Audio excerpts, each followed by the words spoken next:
Hi friends, welcome back to Rashmi ಗೌಡ್ರ YouTube channel. ಇವತ್ತು ನಾನು ನಿಮಗೆ ಸೊಪ್ಪಿನ ಹುಳಿ ಸಾಂಬಾರು ಹೇಗೆ ಮಾಡೋದು ಅಂತ ಹೇಳ್ತೀನಿ. ಮೊದಲಿಗೆ ಒಂದು ಕುಕ್ಕರ್ಗೆ ಸ್ವಲ್ಪ ಬೇಳೆ, ದಂಟಿನ ಸೊಪ್ಪು, ಸ್ವಲ್ಪ ಸಾಲ್ಟ್ ಹಾಕಿ ಒಂದು 3 ವಿಷಲ್ ಕೂಗಿಸ್ಕೊಳ್ಳೋಣ.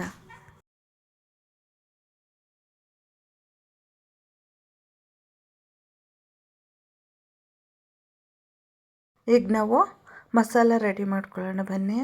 ಒಂದು ಬಾಣಲಿನಾಗೆ ಸ್ವಲ್ಪ ಎಣ್ಣೆ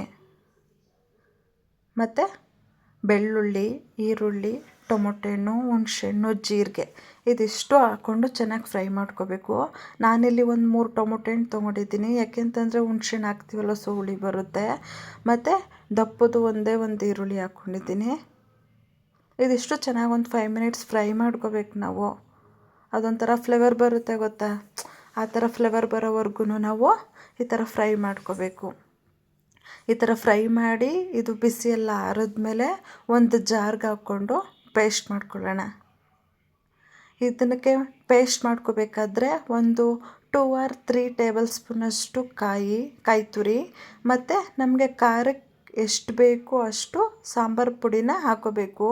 ನಾನಿಲ್ಲಿ ಒಂದು 2-3 ಟೇಬಲ್ ಸ್ಪೂನಷ್ಟು ಕಾಯಿ ಹಾಕ್ಕೊಂಡಿದ್ದೀನಿ ಮತ್ತು ಒಂದು 2 ಟೇಬಲ್ ಸ್ಪೂನಷ್ಟು ಸಾಂಬಾರು ಪುಡಿನ ನಾನು ಹಾಕ್ಕೊಂಡಿದ್ದೀನಿ. ಹಾಕ್ಕೊಂಡು ಚೆನ್ನಾಗೆ ಪೇಸ್ಟ್ ಮಾಡ್ಕೊಂಡಿದ್ದೀನಿ ಎಲ್ಲನೂ.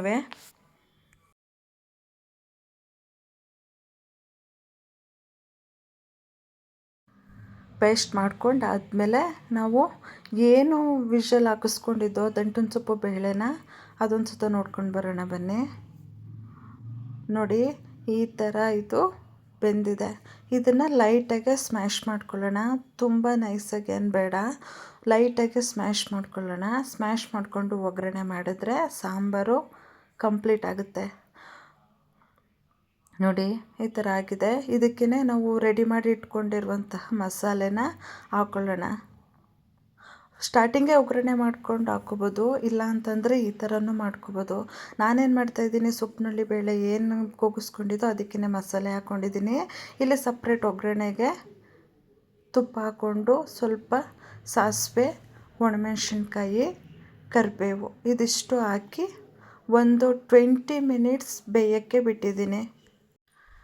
ಸಾಂಬಾರು ಜಾಸ್ತಿ ಬೇಯಿಸಿದಷ್ಟು ಚೆನ್ನಾಗಿರುತ್ತೆ, ಅಂದರೆ ತುಂಬ ಬೇಯಿಸಬಾರ್ದು, ಒಂದು ಮೀಡಿಯಮಿಗೆ. ನಾನು ಒಂದು 20 ಮಿನಿಟ್ಸ್ ಬೇಯಿಸ್ಕೊಂಡಿದ್ದೀನಿ.